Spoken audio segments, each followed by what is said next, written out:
ഞാൻ എത്ര അവളെ സ്നേഹിച്ചതാണ്, എന്നിട്ടും അവൾക്ക് എന്നെ മനസ്സിലാകുന്നില്ലല്ലോ.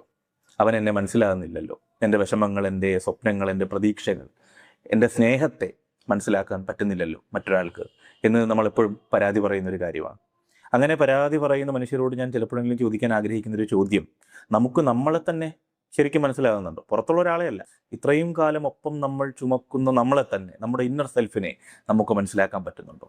ആ ഇന്നർ സെൽഫിൻ്റെ ആഗ്രഹങ്ങൾ, പ്രതീക്ഷകൾ, സന്ദേഹങ്ങൾ, ചോദ്യങ്ങൾ നമുക്ക് മനസ്സിലാക്കാൻ പറ്റുന്നുണ്ടോ? നമ്മൾ നമ്മളോട് തന്നെ സംസാരിക്കാറുണ്ടോ? നമ്മൾ പറയുന്നത് കേൾക്കാൻ ശ്രമിക്കാറുണ്ടോ? കേൾക്കുമ്പോൾ നമുക്കത് മനസ്സിലാക്കാൻ പറ്റാറുണ്ടോ? നമുക്ക് അങ്ങനെയൊക്കെ കഴിയാത്ത നമ്മൾ, പുറത്തുള്ള ഒരാൾ നമ്മളെ മനസ്സിലാക്കണമെന്ന് പ്രതീക്ഷിക്കുന്നത് ശരിക്കും ഒരു ബാലിശതയാണ് എന്ന് ഞാൻ കരുതാറുണ്ട്. കാരണം ഒരാൾ നിങ്ങളെ ഒരുപാട് സ്നേഹിക്കുന്നു എന്നതുകൊണ്ട് നിങ്ങളെ മനസ്സിലാക്കാൻ അയാൾക്ക് പറ്റണമെന്നില്ല. നിങ്ങളെ മനസ്സിലാക്കാൻ ശ്രമിക്കുന്നതിൻ്റെ ഭാഗമാണ് സ്നേഹിക്കുക എന്നുള്ളത്. പക്ഷേ സ്നേഹത്തിൻ്റെ ഒരു ഔട്ട്പുട്ടല്ല, സ്നേഹത്തിൻ്റെ ഒരു ഉപോൽപ്പന്നമല്ല മനസ്സിലാക്കുക എന്നുള്ളത്. അത് വളരെ സങ്കീർണമായൊരു പ്രതിഭാസമാണ് ഒരാളെ മനസ്സിലാക്കുക. നിങ്ങൾ വർഷങ്ങൾ ഒരുമിച്ച് ജീവിച്ച ഭാര്യയെയോ ഭർത്താവിനെയോ പൂർണ്ണമായി മനസ്സിലാക്കാൻ നമുക്ക് പറ്റണമെന്നില്ല.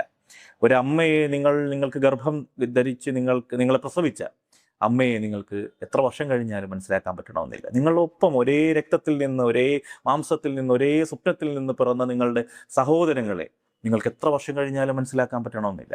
അതിനൊക്കെ പരാതി പറയുന്നതിന് മുമ്പ് നമ്മൾ സ്വയം ചോദിക്കേണ്ടുന്നൊരു ചോദ്യം, നമുക്ക് നമ്മളെ എത്രത്തോളം മനസ്സിലാക്കാൻ പറ്റുന്നുണ്ട്?